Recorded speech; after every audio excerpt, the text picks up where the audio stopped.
Okay.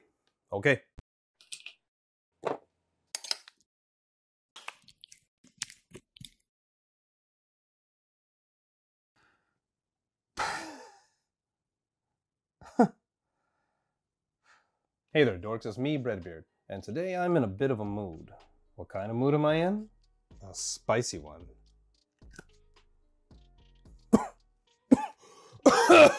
You might remember me saying about a month ago that voting for Bernie was good, actually. No, you don't. You're wrong, sheep. It never happened.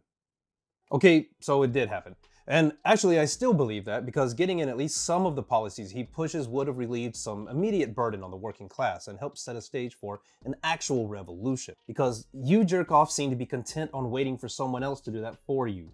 That doesn't mean electoralism is good or that Bernie alone would ever bring about the revolution, but that he's a useful tool. The main reason I want Sanders in the White House is that he'd put up the weakest barricade to the door when we storm it. So now that Bernie suspended his campaign and bent the knee to Big Blue Daddy Biden, let's do an update about that. I still stand behind everything I said in the video, but I do want to update one part. I can't promise I'll even be able to bring myself to vote for Biden if Bernie doesn't get the nomination. I should probably clarify that statement. I said that I didn't know if I would vote for Biden, but now that he's a Democratic frontrunner, he's the best we've got, right?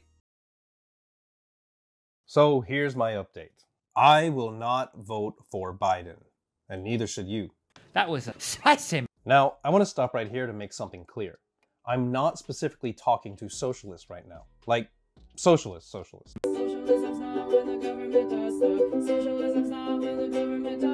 There's a whole separate discourse going on there, and that would take an entirely different video. I'm not aiming to divide the left here. Further. So, if you're someone who isn't cool with any flavor of capitalism, you're not who this video is talking to. I didn't make him for you! Right now, I'm talking to you, the liberal, the blue no matter who crowd, the Democrats, the big Ds. I love you. Really. I used to be one of you, but I'm about to drop a big steaming country sausage on everything you hold dear. And by the way, I can already see your outrage engines firing on full blast, ready to eviscerate me in the comments. And I'm not gonna lie, it's kind of what I'm going for here. For once, I actually want you all to argue. I want the topic of whether or not electoralism is even useful to become mainstream discourse. I want us to stop assuming it's the only option we've got. But I suggest you watch the video before you let loose your comment rage, because it's gonna be obvious if you don't, and your tail is gonna get you dunked on like a drowned kitten. Besides, if you don't like what I'm saying, at least you get to watch me suffer. But wait, you said not voting was privileged. Indeed I did. Kind of. I said I personally don't accept the privilege of sitting out when there's substantial improvements to material conditions for millions on the line. And that is a privilege I had that I wasn't willing to accept. This was a bad idea. But it's just privileged white non-voters like myself that have stifled progression, right? Assholes like me effectively elected Trump. Except you're wrong. Let's take a look at the last election. Non-voters in 2016 were more likely to be poor, disadvantaged, non-graduate people of color. Look at all that privilege. And the main reported reason for not voting was simply that they didn't find a use in it. And for the most part, they're right. Those most marginalized know better than any of us the effects of failed American leadership, no matter what team is leading. It's almost like we should be listening to those most affected by the system instead of those who control it. Ah, fuck! Ah, shit! Oh my god! You're letting Trump win! Yep, you got me. I'm the one handing everything over to Trump. You told her that you did not believe that a woman could win the election. Why did you say that? Well, as a matter of fact, I didn't say it. Senator Warren, what did you think when Senator Sanders told you a woman could not win the election? All me.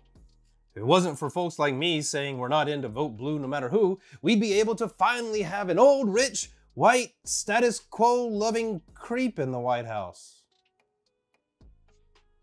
But surely it'll be better with a Democrat. We all know the Republicans are the enemy. Okay. You think that the DNC is always better than having a Republican in the White House. I'll drink the goddamn blue Kool-Aid.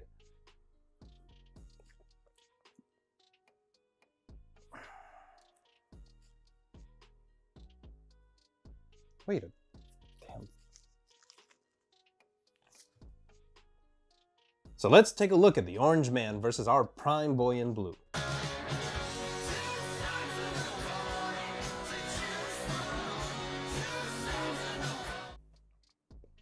Oh my god, the extreme polarization there almost makes me believe magnets are real. Ah, that's a load of malarkey. You really think they're the same? Come on, Jack.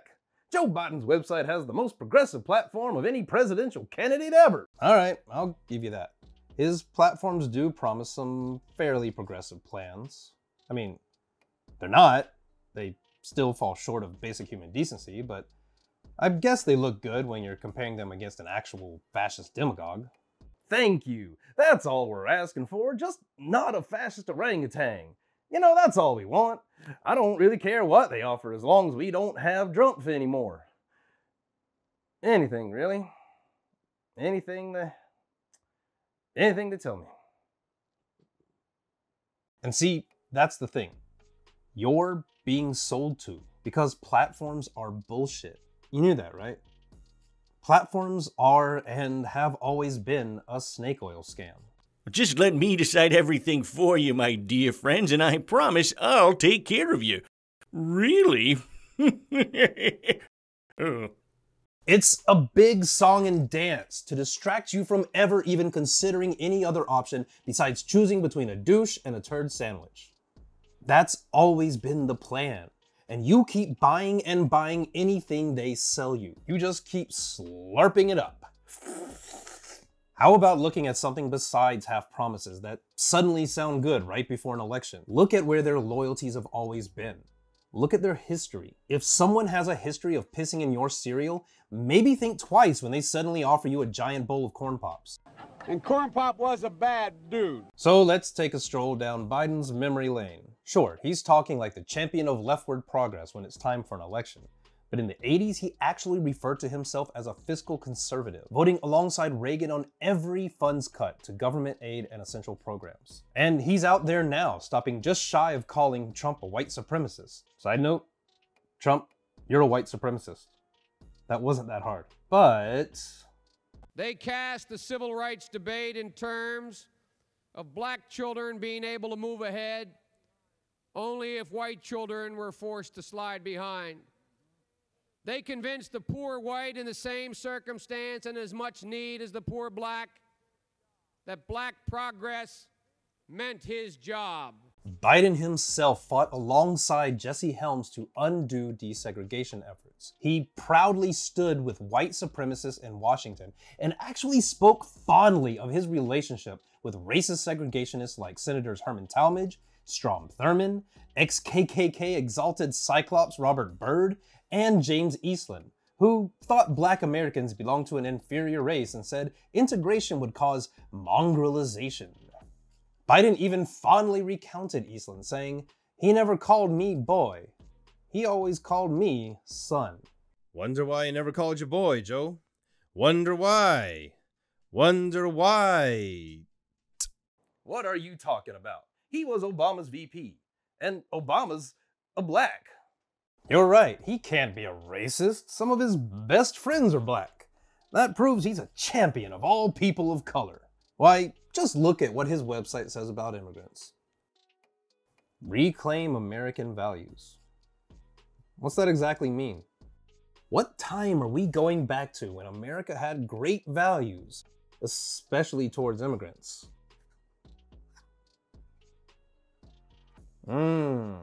Sweet good old days. If you're convinced we should go back to when we had great values, check my other video on America's history with immigration, whiteness, and otherism. Psst, we were the baddies. Tell you what, I'll give Biden some credit.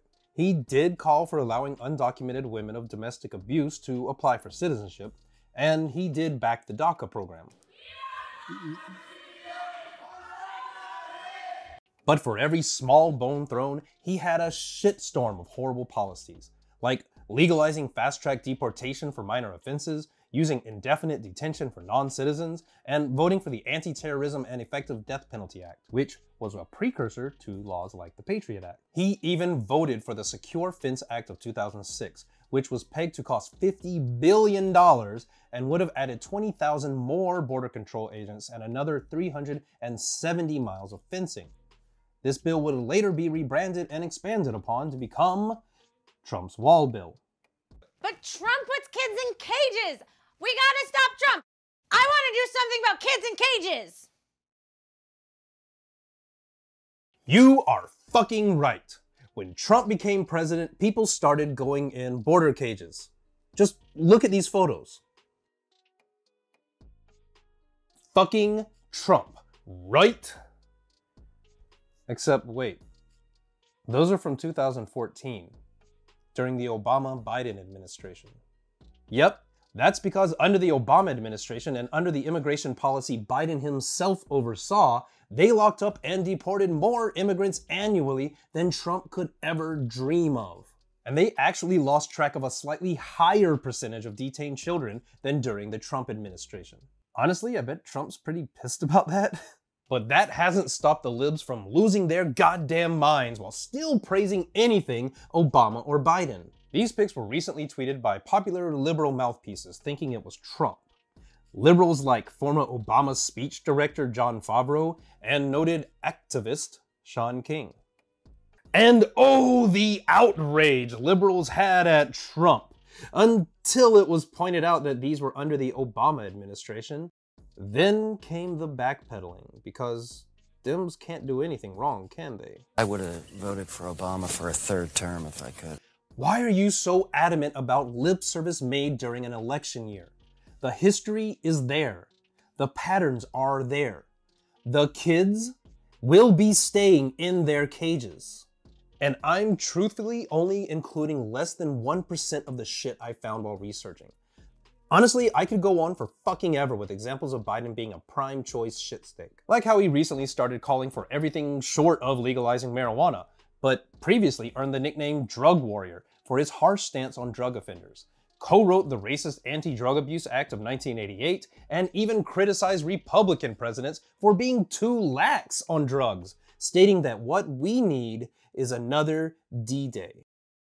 Or how he voted to end federal abortion funding for victims of rape and incest, supported the Hyde Amendment for over 40 years, and voted for a constitutional amendment allowing states to overturn Roe v. Wade, saying, "I do not view abortion as a choice and a right."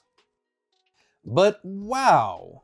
Conveniently again, Biden suddenly now supports repealing the Hyde Amendment and says he would consider codifying the Roe v. Wade precedent into federal law. Convenience. And of course, this is before even talking about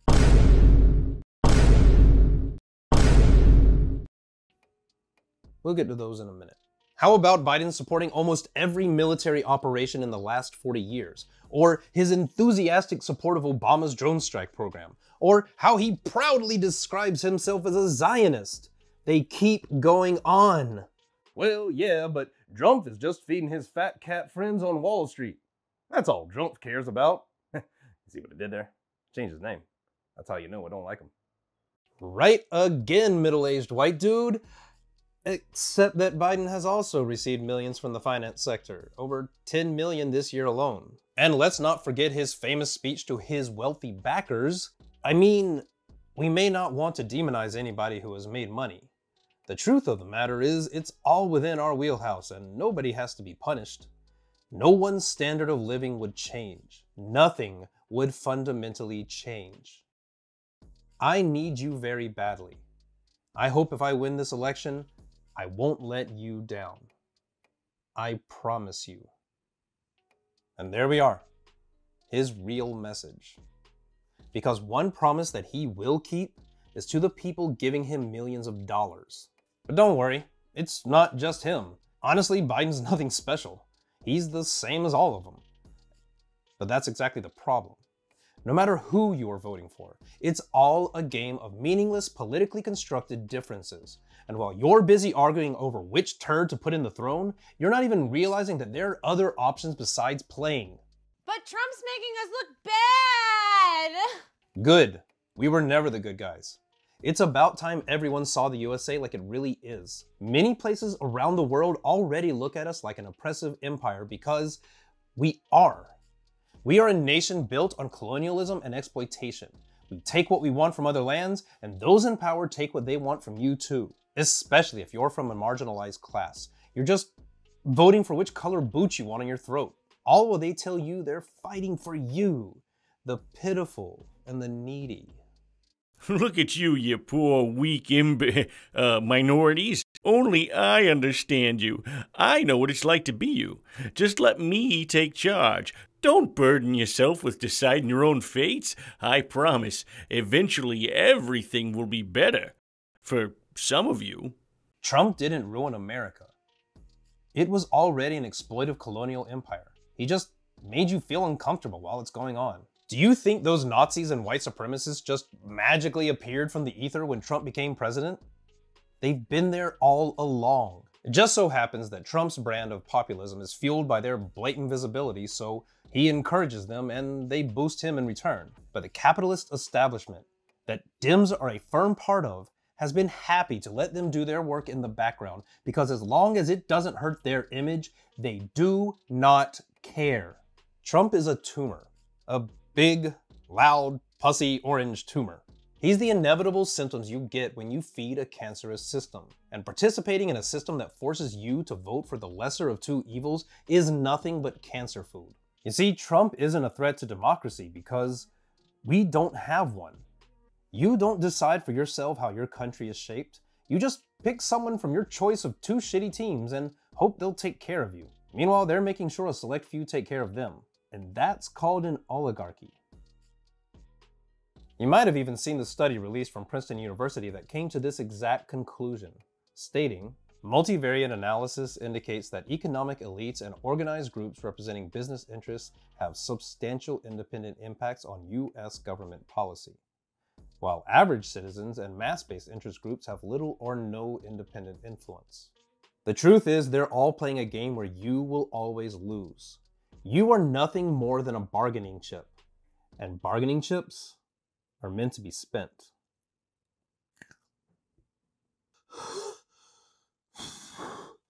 I don't even care about myself. I care about the environment. Trump pulled us out of the Paris Agreement. I care about the environment! Ah, yes, the Paris Agreement, where all the rich bureaucrats of every nation come together to say climate change is a real threat and totally agree something should be done about it. By someone. It's nothing but window dressing. A bunch of rich ghouls get together to look like they give a shit, and you believe they're going to fix things for you? The goal of the agreement is to reduce emissions by 2050. Even though climate scientists give us at best 1 decade to reduce emissions to under 1.5 degrees before irreversible damage. And even then, the Paris Agreement has no mechanism at all forcing any country to follow through on their promises. And quelle surprise, multiple studies have found that as of 2018, none of the major industrialized nations were implementing the policies they promised, and none have met their pledged emission targets. You're right that climate collapse is the ultimate threat, but sitting back and waiting for an elected official to do it for you just ain't gonna cut it. Son, are you trying to fill the Supreme Court with another right-wing sexist judge?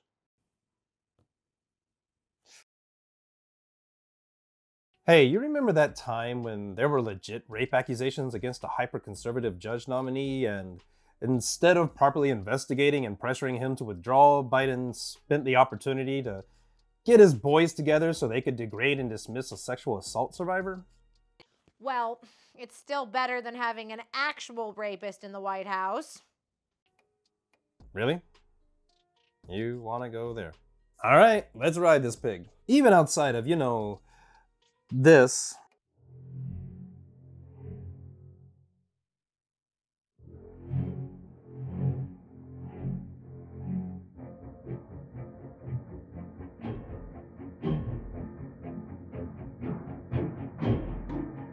There's also the accusation against Biden by Tara Reade of sexual assault. Oh, that's just a fake accusation. Why is she just coming out about it now, huh? And I even saw her say nice things about him after she said it happened. And she's probably a Russian asset. or a Trump asset, or both. Yeah, that's the stance we're taking. All of a sudden, you forgot the tons of documented reasons, from fear to denial, why survivors might continue to remain polite to their attackers, or the repeated history of survivors becoming public once they realize their attackers have an opportunity to abuse others, like becoming president. You know where else we've heard every one of these arguments? Less than a year ago during the Brett Kavanaugh hearings. Back then, you were screaming, "Believe women," at the top of your lungs. As you should. But now? Where's that outrage now? Where's that willingness to trust assault survivors? There is the same amount of credibility, the same timing, pretty much the same everything. But now that it's your guy, it's finally time to shut up. Now it's stop bringing up the rape accusations because it hurts Biden's chances. Listen to yourself. Are we really to the point of saying be quiet about rape because we need our rapist to stop the other rapist? And in fairness, it's not like this is the first time a rapist would become president. But, like, that's the problem. The longer we keep dropping our standards to stave off some greater evil, the more we allow a system that only offers us a choice between demons. Let me make it simple for you asshats. Choosing the lesser evil is still a full-throated endorsement of evil. You good with that, Spider-Man? Pish posh. Those insufferable Bernie bros, they're just so cantankerous because their leader has failed. Why, Sanders even told you to vote for Biden. Do what Sanders says. I want to get one thing clear here. Bernie Sanders is not a god. He doesn't even hold a lot of my same values. The movement he's fostered in the USA is useful, but honestly, he's not saying anything new. He's just echoing a fraction of what socialists have been saying for literal centuries. Bernie was worth pushing because he was a useful tool, but now all we have is, just a massive tool. And him bending the knee and chastising us if we don't do the same? Guess what? Fuck him. I honestly don't give a shit about blindly following anyone, or any thought leader for that matter. That's exactly what I want you to stop doing, you dingleberries. And you know who else doesn't want me to do whatever Bernie says? Bernie Sanders. Now listen here, son. Maybe he's not perfect, but you can't honestly believe he's worse than Trump. We only got two choices here. We're doing the best we can. Are you? Are you? I mean, really? Are you? What exactly is it do you believe makes it so you only have two options? Where are you getting this info from? Well, that's the system we're given. We gotta face the hard truths. That's how democracy works. Hey, dickhead. That's not how democracy works. Like, not at all. Democracy is when people come together and decide how their lives are organized for the benefit of the entire community, not deciding between two creeps that you didn't pick, hoping that they'll take care of you afterwards. And those creeps are going to do everything they can to make sure you keep believing they're your only option. But they're not. You don't have to choose. You don't have to play the game.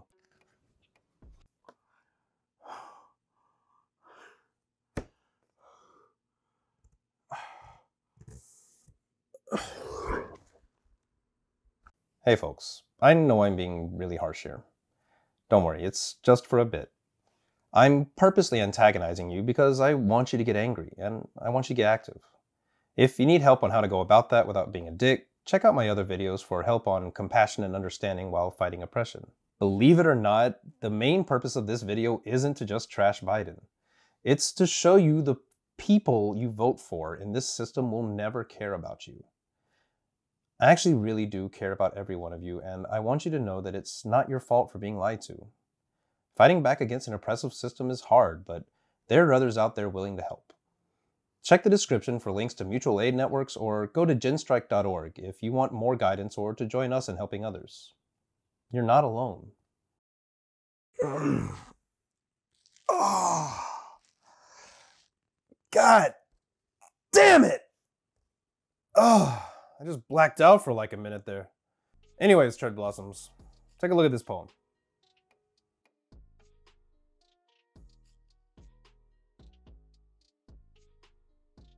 The middle is a goddamn fairy tale. It doesn't exist. Because one side is always going to pull the other. I get it. You think you're being sensible and pragmatic by listening to both sides and meeting in the middle somewhere to get at least something done, right? That's progress. Yes, it is. But if only one side is moving to the middle, then it's only progressing in one direction, and it's not yours. Actually, it's always been this way in the USA. But they really cranked up the douche juice in the Clinton administration when they turned this hard truth fallacy into their main policy called counter-scheduling.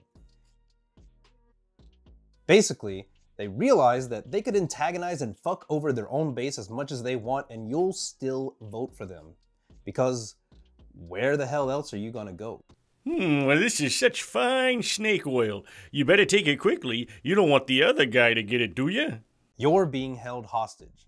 And those refusing to continue letting themselves be tied up are not your enemy. Their refusal is not a vote for Trump just because you think there's only two choices. Putting the fault on them is victim blaming, plain and simple. Fucking stop it. And every time you bow down to the lesser evil, a greater evil will emerge. Let's start back at the Reagan administration. And after that came the H.W. Bush administration.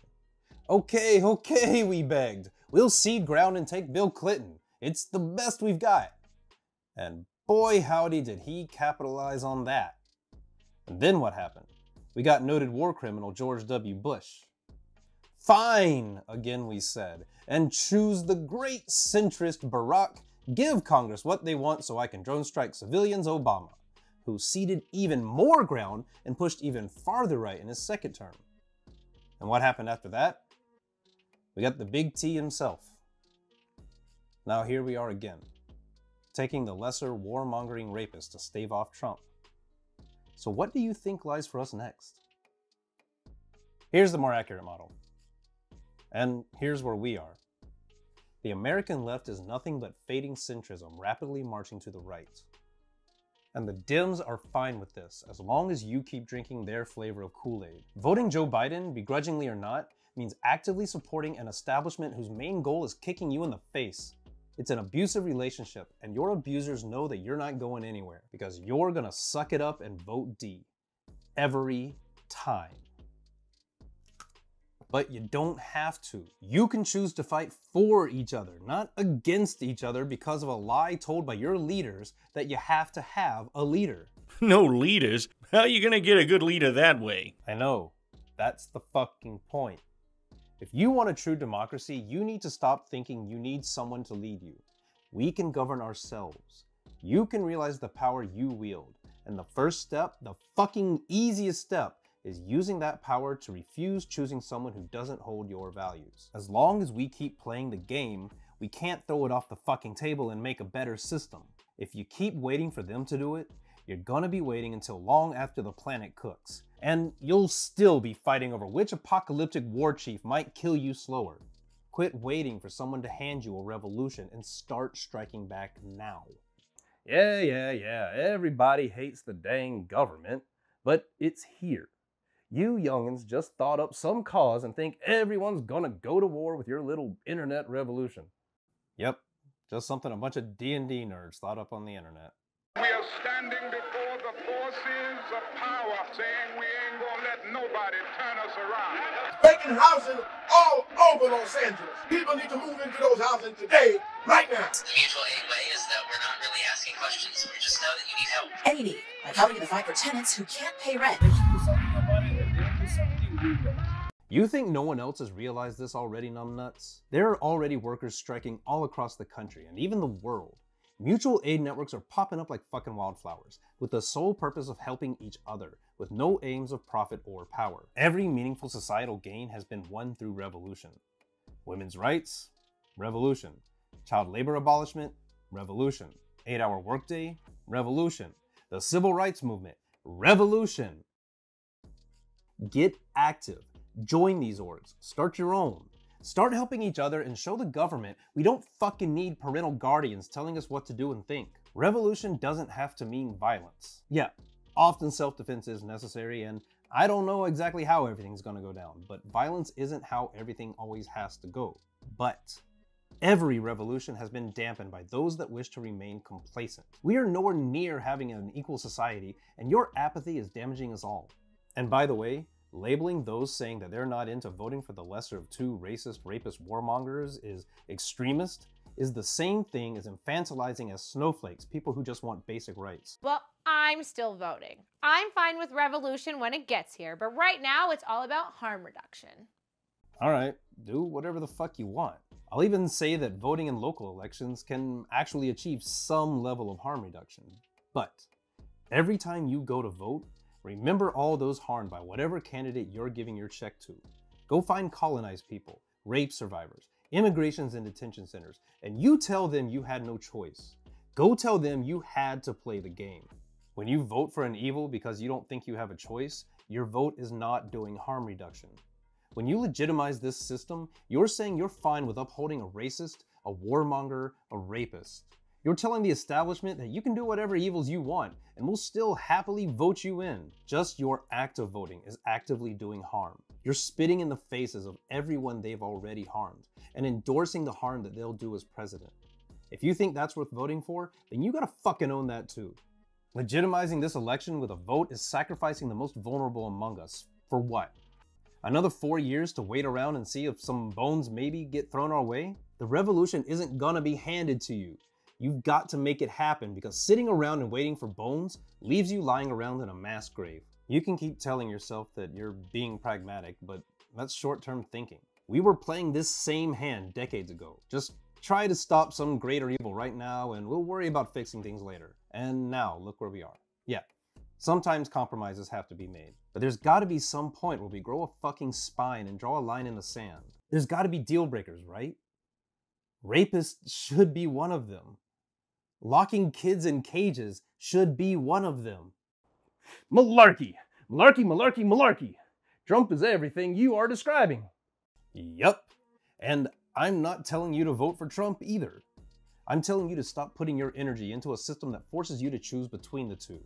I'm telling you to make them fucking earn your endorsement. And if they don't, then off they fuck. Because you don't need them. We lead us. We help us. We for us. Then you won't even need to consider the greater evil.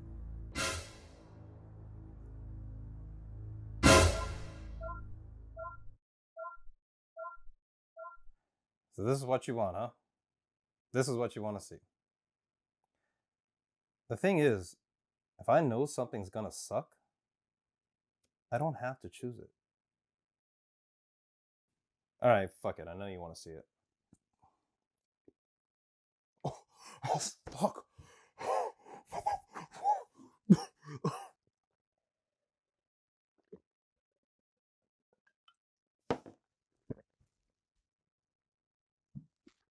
Oh, fuck. Oh my god. Look at that jerk suffer. Don't worry. I promise he deserves every bit of it. Thanks to all my Patreon supporters for sticking with me and for not leaving me after this video. I especially want to thank EB, Intrepid Panda, Jackie, John Carmack, Laurent Chikatz, Michaela Schmidt, Rian Borja, Sapphire Rose, Travis Ard, and Yavin Arba. Thank you so much, everybody, and I want you to know that this is not how I really am. I am kind of a jerk sometimes, but not always, and I do try to be better. Honestly, this still isn't the spiciest video out there by far, but it's kind of the best I can do. If you want to help out and see more videos where I'm actually trying to be compassionate, remember to hit the like and subscribe button, and also make sure to hit that notification bell and give it a share. Thanks everybody. Stay safe and stay active.